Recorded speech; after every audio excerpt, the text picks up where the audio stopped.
तो हमने पिछली तासिका में देखा था जो ऋत्विक राहगीर को उसकी पोटली दे देता है और सुबह उठकर वही पहुंचा जहाँ उसे परी मिली थी और उसकी आंखों के सामने जो लाल रंग की पोटली उसे दिखने लगी जो उसने राहगीर को दी थी। और तभी तेज प्रकाश फैला और उसके सामने परी खड़ी थी। परी ने दोनों हाथ पीछे कर कर पूछा, कैसे हो ऋत्विक? ऋत्विक ने जवाब दिया, ठीक हूँ। परी कहती, मैं तुम्हें इनाम दूंगी। ऋत्विक ने पूछा, किस बात का? परी कहती है, तुम मेरे परीक्षा में उत्तीर्ण होगे इसलिए मैं तुम्हें इनाम देने वाली हूँ। तो हमने देखा था पिछली दर्शिका में जो परी थी, परी ऋत्विक की परीक्षा लेने वाली थी। परी ने परीक्षा कैसे लूंगी वो नहीं बताया था। तो परी ने राहगीर बनकर ऋत्विक की परीक्षा ली और जो उसे जो पोटली मिली थी उसने राहगीर को ईमानदारी से दे दी, इसलिए वो परी के परीक्षा में उत्तीर्ण हो गया। परी की बात ऋत्विक की समझ में नहीं आ रही थी। उसकी आंखें उसकी आंखें बंद कर ली। परी ने उसके हाथों में एक मखमल की थैली पकड़ा दी। ऋत्विक ने देखा तो हैरान रह गया।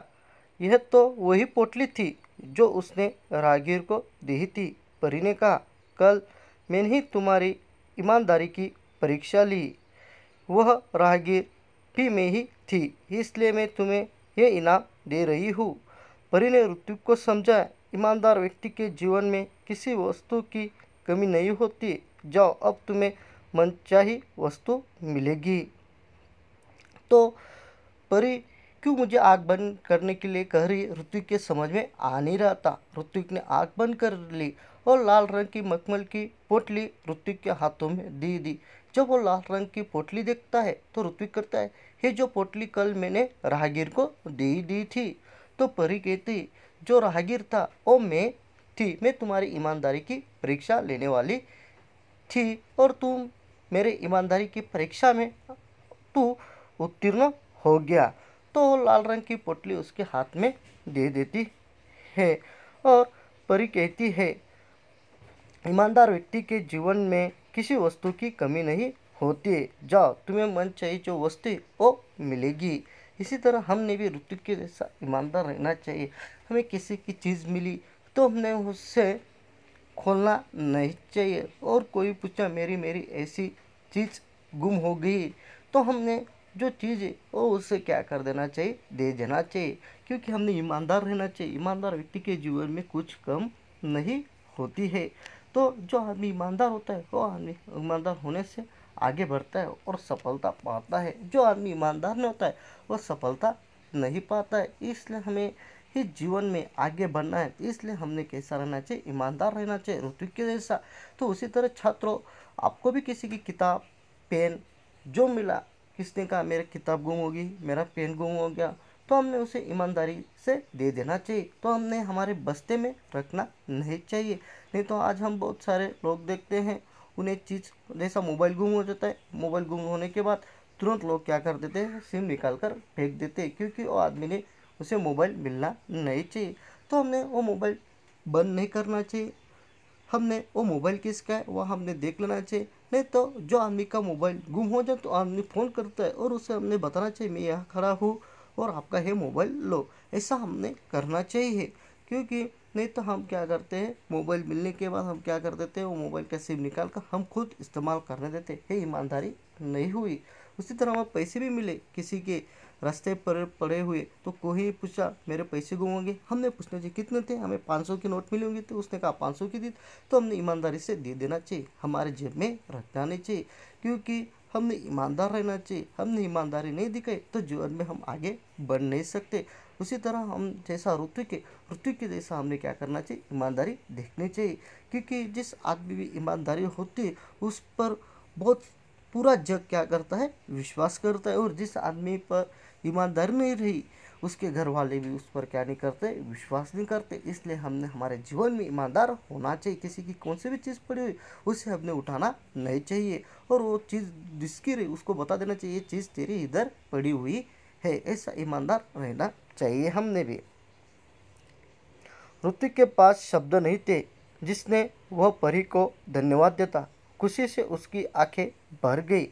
लाल मखमल की पोटली ऋतिक ने अपनी माँ को दी, उसकी समझ में यह नहीं आया कि उसका बेटा उसे क्या दे रहा है। तो ऋतिक के पास शब्द नहीं थे धन्यवाद देने के लिए, उसकी आंखें भर गए थे और वो लाल रंग की मखमल की पोटली लेकर वो क्या करता है, घर पर जाता है और घर पर जाने के बाद उसके माँ को देता है। उसी तरह हमें भी खुशी हो जाती, हमें हमारे पिताजी ने कौन सी चीज़ ले दी तो हमें भी खुशी हो जाती। नहीं तो हमारे किसी ने हमने अच्छा काम किया होगा तो अच्छा काम करने की वजह से हमें कौन सी चीज़ मिली होगी, वो चीज़ लेने से हमें भी बहुत क्या होती है, खुशी होती है। उसी तरह हम भी क्या कर देते हैं, हमारे माँ पिताजी के हाथ में जो हमें चीज़ मिली होंगी और हम क्या करते हैं, हमें ये चीज़ मिली है, हम इसमें उत्तीर्ण होंगे, ऐसे हम घर पर बताते हैं, हमारे घर माता पिताजी के हाथ में दे देते। उसी तरह जो ऋत्विक था, ऋत्विक ने जो पोटली थी, पोटली उसके माँ के हाथ में दे दी। पर माँ के हाथ में देने के बाद माँ को समझ नहीं रहा था ये पोटली मुझे क्यों दे रहा है। जब माँ पोटली खोलने लगी तब पोटली कई गुना बड़ी होगी। उसमें से सुंदर सुंदर पुस्तकें बाहर निकल आई। पुस्तकों का ढेर देखकर माँ चकित रह गई। माँ ने पूछने पर ऋतिक ने सब कुछ बता दिया। तो माँ के हाथ में पोटली देने के बाद वो पोटली माँ क्या करती, खोलती है और खोलने के बाद वो जो पोटली होती है कई ढेर बड़ी हो जाती है। उसमें से क्या निकलते, किताब निकलते हैं। वो सब जन क्या हो जाते, चकित हो जाते। चकित है का अर्थ होता है हैरान हो जाते। माँ कहती है ये पोटली कहाँ से लाई, ये किताब कहाँ से लाई। जो ऋतिक सब माँ को बताता है, परी मिली थी, परी ने मेरी ईमानदारी की परीक्षा ली थी, हमने देखा था, ये सब उसकी माँ को क्या करता है, बताता है। जैसे हमें चीज़ भी मिली, हमें किसी ने चीज़ भी दी तो भी हमारे माँ पिताजी हमें पूछते हैं चीज़ कहाँ से लाई है, तो हम बताते हैं आमदी ने हमें ये चीज़ दी, नहीं तो मेरे दोस्त ने दी, ऐसा हम कहते हैं। उसी तरह ऋतिक का है मैं जो किताबें लाई है, मखमल की थैली मुझे परी ने दी है। सब जो प्रसंग घड़ा हुआ रहता है वो सब प्रसंग ऋतिक अपने माँ को कहता है।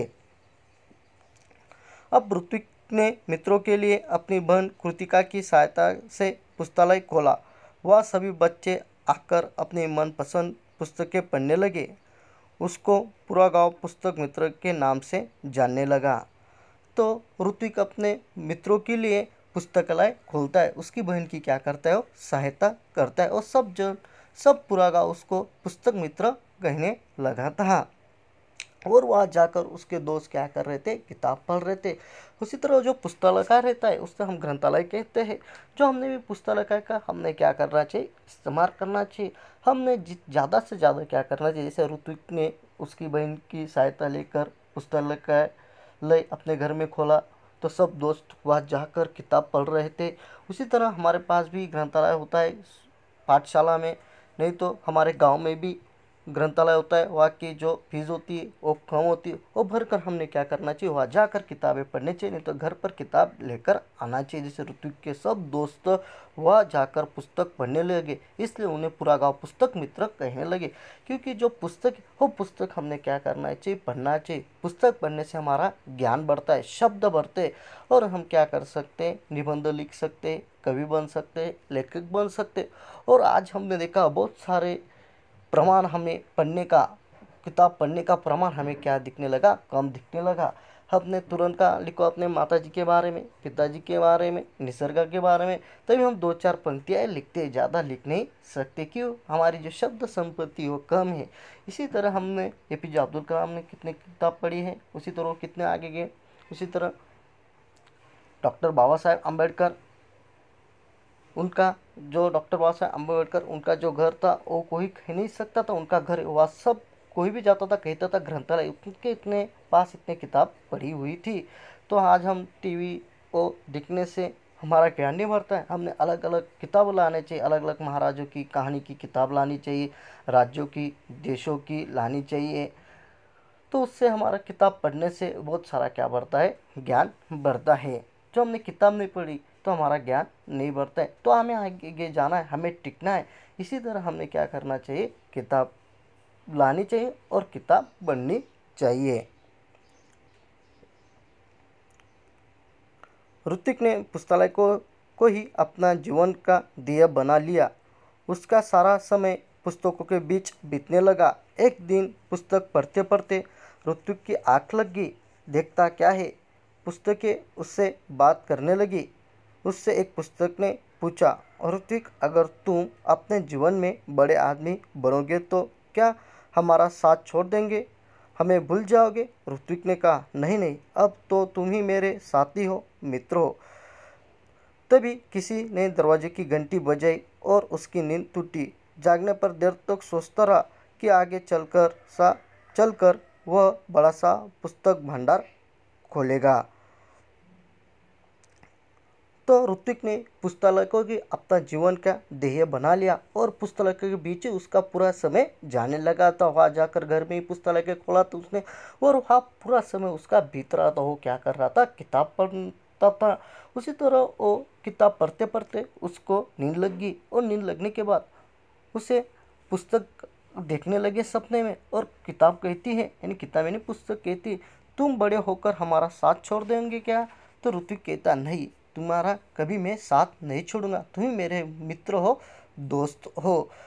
उसी तरह हम भी देखो, जब हम किताब ज़्यादा पढ़ते हैं, जब पढ़ाई के बाद हम परीक्षा करते हैं, रेत में भी हमें रात में भी हो किताब हम ज़्यादा पढ़ने से हमें वो किताब दिखती है, हमने क्या पढ़ाई किया है क्या नहीं। सपने में भी क्या होता है, हमें दिखता है। उसी तरह उससे भी किताब दिखने लगी तो उससे बोलने लगी थी, तुम हमारा साथ छोड़ दोगे? वो कहता, नहीं, तुम ही मेरे दोस्तों मित्र हो। उसी तरह जो किताब है हमारा क्या है, सच्चा साथी है। तो देखो, किताब हम कहाँ भी लेकर जा सकते हैं, कौन से भी देश पर। आपका जो दोस्त रहा वो दोस्त आप रहे छठी में, सातवीं में, आठवीं में, कब ना कब क्या हो सकते हैं, आप अलग हो सकते हैं, पर किताब हमारे से कभी अलग नहीं हो सकती। किताब को हमने क्या करना चाहिए, ऋत्विक के जैसा मित्र बना लेना चाहिए। मैंने कहा था किताब पढ़ने से हमारा ज्ञान बढ़ता है, हमें आगे जाना है, क्योंकि आज हमने देखा पढ़ने का प्रमाण बहुत सारा क्या हो गया है, कम हो गया है। हमें आगे जाने के लिए जितना हम किताब पढ़ेंगे उतना हमने पढ़ना चाहिए। ज्ञान सबसे बड़ी संपत्ति होती है। उसी तरह ऋत्विक ने जैसा पुस्तक को दोस्त बना लिया, उसी तरह छात्रों आपने भी क्या करना चाहिए, पुस्तक को आपका खुद दोस्त बना लेना चाहिए। आप कहते हैं मुझे घर में गर्मी की छुट्टी में मेरा मन नहीं लगता है, दोस्त नहीं होते, तो दोस्त हमें मिलने वाले हैं, आपका मन लगेगा। आप टीवी देख कर भी कहते हैं मन नहीं लगता है, तो आपने क्या करना चाहिए, टीवी भी इतनी समय ज़्यादा देखनी नहीं चाहिए। आपने क्या करना है, छुट्टी जब लगती तब आपने अलग अलग अच्छी अच्छी कहानियों की, राजों की, महाराजों की, अलग अलग देश की, राज्यों की, वो क्या करना चाहिए, आपने किताब लानी चाहिए और क्या करना चाहिए आपने पढ़ना चाहिए। क्योंकि आपका मन लगेगा और दिन कैसा निकल जाएगा किताबों में, आप पढ़ने में, वो आपको समझ में नहीं आएगा। तो आप कहते हैं मेरा मन नहीं लगता है, वो नहीं लगता, इसलिए आपने भी क्या करना चाहिए, आपका मन लगना चाहिए, आपने किताब पढ़नी चाहिए। आपने किताब पढ़ने की आदत डाल दी, तब आपको इतना अच्छा लगेगा, समय कैसा बीतेगा आपको ही समझ में नहीं आएगा और आपका ज्ञान बढ़ता जाएगा। तभी किसी ने क्या कर दिया था, दरवाजे की घंटी बजाई दी थी और उसकी नींद खुल गई थी। जब ऐसा हम सपना देखते हैं, सपना देखने के बाद हमें भी किसी दरवाजे की घंटी बजाई नहीं तो हमें उठा दिया, तो हम कहते आगे क्या होता, सपने में क्या होता, क्या हो गया, ऐसा हम उसके बारे में भी क्या करते हैं, सोचते। उसी तरह और भी क्या करता है, सोचता है, और वो ऐसा सोचता आगे जाकर मैं बड़ा सा भंडार किताबों का खोलूँगा। ऐसी ऋत्विक की सोच होती है, कितनी अच्छी सोच होती है।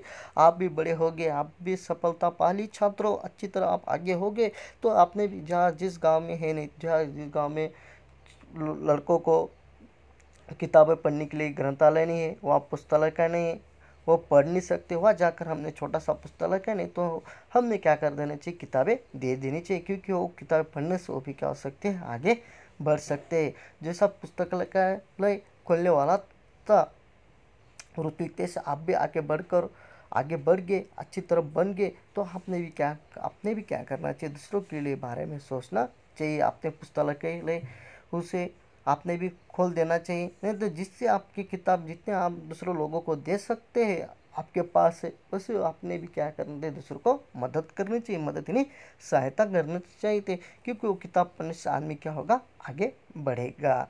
उसी तरह हमने ऋत्विक के जैसा, और दोबारा कहता हूँ, हमने ज़िंदगी में ऋत्विक के जैसा ईमानदार रहना चाहिए। ईमानदार व्यक्ति के जीवन में कुछ कमी नहीं होती, क्योंकि आज हम देखते हैं ईमानदारी का जो प्रमाण है वो प्रमाण क्या हो जा रहा, कम हो जा रहा। बच्चे भी क्या कर देते, झूठ बोलते अपने माता पिताजी, छात्रों के जो दोस्त होते उनके साथ, उसी तरह जो अध्यापक होते हैं उनके साथ। ऐसा आपने झूठ बोलना नहीं चाहिए, क्योंकि झूठ एक बोले तो आपको छुपाने के लिए 100 झूठ क्या करना पड़ता है, बोलना पड़ता है। इसलिए आपने ईमानदारी रहना चाहिए, क्योंकि ईमानदार व्यक्ति क्या होता है, आगे बनता है। उसी तरह हमने ऋतु के जैसे गुण थे वैसे गुण हमने लेने चाहिए, क्योंकि हम तुरंत बुरे गुण ले लेते हैं। कोई गालियाँ देता है वो हम लगे, वैसा कोई झगड़ा करता है वो हम गुण ले लेते हैं। ऐसे बुरे गुण लेने नहीं चाहिए। जो आदमी अच्छा होता है उसके जो अच्छे अच्छे जो गुण होते हैं उसी तरह हमने लेना चाहिए। ईमानदारी का गुण ऋत्विक से हमने लेना चाहिए, किताब पढ़नी चाहिए। जैसे उसकी सोच थी, मैं पुस्तकालय बड़ा होकर बड़ा पुस्तकालय का भंडार खोलूंगा, उसी तरह आपकी सोच होनी चाहिए, मैं बड़ा होकर कलेक्टर बनूंगा, नहीं तो मेरे गाँव के लिए मैं स्कूल डालूंगा, लड़कों के लिए ग्रंथालय खोलूंगा। जिसकी जैसी सोच होगी ऐसा बड़ा होकर जो आप खोलने वाले, ऐसा अपने ऋतु की जैसी भी आपकी क्या होनी चाहिए, सोच होनी चाहिए है।